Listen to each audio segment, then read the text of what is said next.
Haron yan. Haron lang itsura. Bukon HCM mo. Tumanaw ni mo. Pwede ibalik. Libot ka ron. Hindi galibot ni mo ron ma. Balik ni mo. Adto ra yun ni mo di karon mo.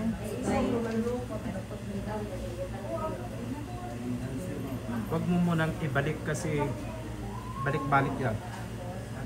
Batayan na nato nagbahala na mag-cut sa buwan. Sa news.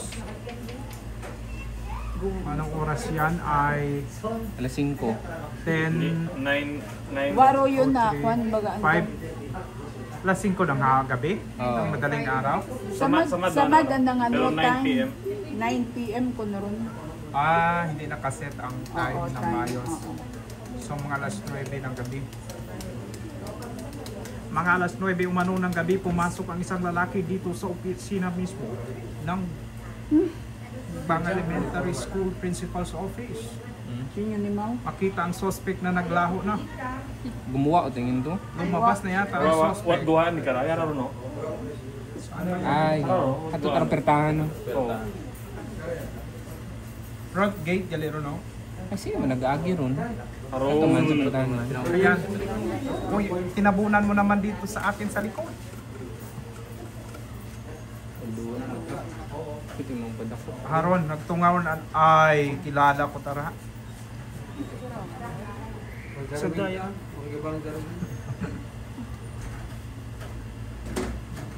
Kalbot ka si Gino, di ba? Ay, mabukod at yawas. Mabukod at yawas. Ay.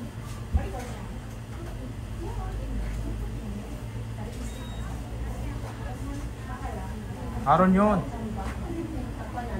Sino tabalad naman?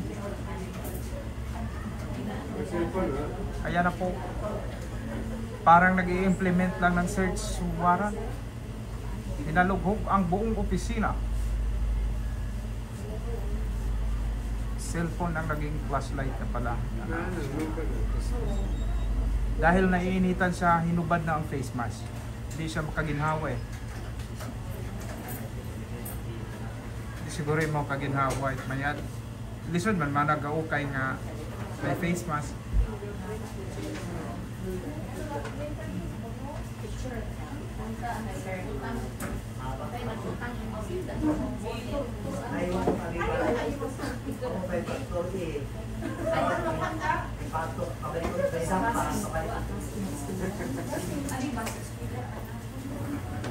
Mat sa bata patara? Oo, bata. Sa bata. Maniwang.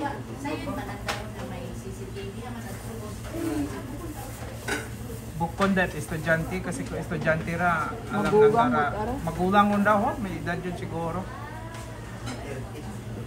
Okay, pero okay na to. Yan, na-stop ko ay lo. Diretso lang, diretso. Inagalat Ay, ko kami mauli. makita pa naton kung ano ro anang gibuon. Nagkato mo sa polis ha?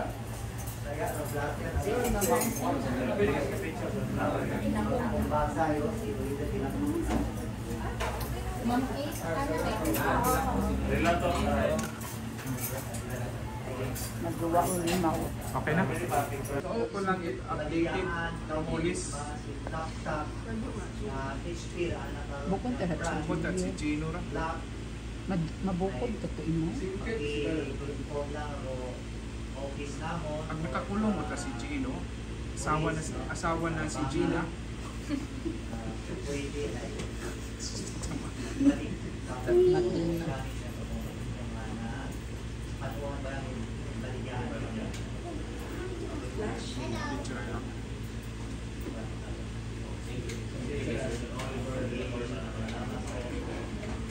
Na di ka na laptop kay Polis mo ba? Ano no? OIC. Yuhanan siya May cellphone ni ano? May ito nagsugod. Pa-replay lang kayo, sir. Ay, di ano. Sige, hindi mo dapit. Nagbuwa. Pagkuha ko tanan na sir, ya inyo mahangos. Babalik kayo, sir. Hindi mo lang asawa ni Gina. Kapag laptop sa baba mo. About OA. I-replay pa man. Itsura ni Gina. Hindi ako. Malaki si Gino, hindi man pwedeng Mabukod at lawas si Gino eh. Ako pa rin nagbas ka to sa pulis ay ano mo ay Ano na mo balik mo yan ang piyan. Pa-reflect one. Okay, mabukod. Replay. Sige na, ganito ay. Nag-araw, araw no, doon. Araw. ano no, doon nagka-flashlight ka ron no? Ay hayag ko. Five siguro nung isang sumugod. Kara. Araw ni Hindi ka mo. close up kasi hindi rin mo makita rayo kung ano ang ginawa. Iba. Aron. Wala si Gina ko lang. Gina lang. O man? Aron niya, mauro niya lang. Ano na. Atoy mo oh. Araw ni mo. Araw di ka sa binit. At kasanay ka mo, aton nga maning haron. O sabi si stop ko lang ako. Tinabunan mo naman dito sa akin sa likod. Is tinaduwa man. Haron, nagtungaw at ay, kilala ko tara. Hindi ka sure mo.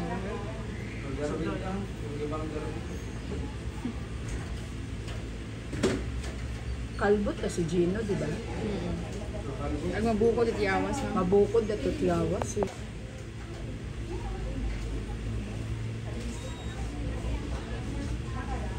Haron nyo. Tabalad naman. Ayan na po.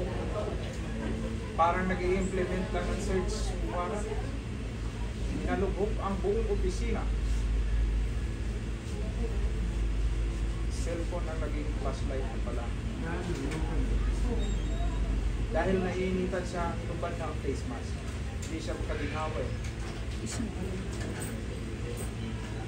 Sigurin mo kaginawa na yan. Lisod man manag-aukay na sa face mask.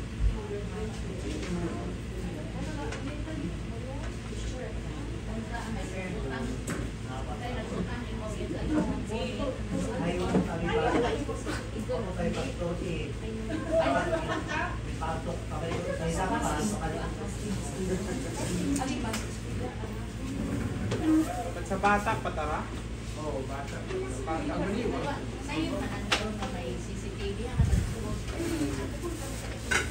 Kukundan, estudyante kasi estudyante na. Mabuwang mo tara. Magulang mo daw, ganyan siguro. Ano ko to?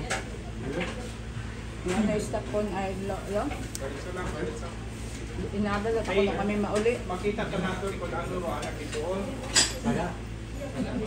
May kaya.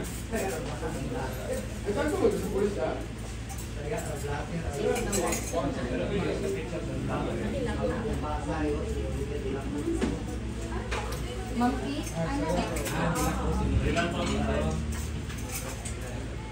Nagbuwaon ni Mau. Dito rin tayo sa DIY, mga kapop sa may Banga Aklan. At ninakawan din sila. Natangay itong nasa 60,000 pesos dito sa loob ng establishment na ito. Ang suspect ay sinasabi na dumaan dito sa fire exit, pumunta sa 3rd floor, bumaba sa second floor, pumasok doon sa loob ng store at nabuksan yung kanilang ano tawag dito, yung vault at nakuha ang nasa 60,000 pesos na pera. Under investigation pa rin ng ating Banga Police Station ang nangyaring insidente.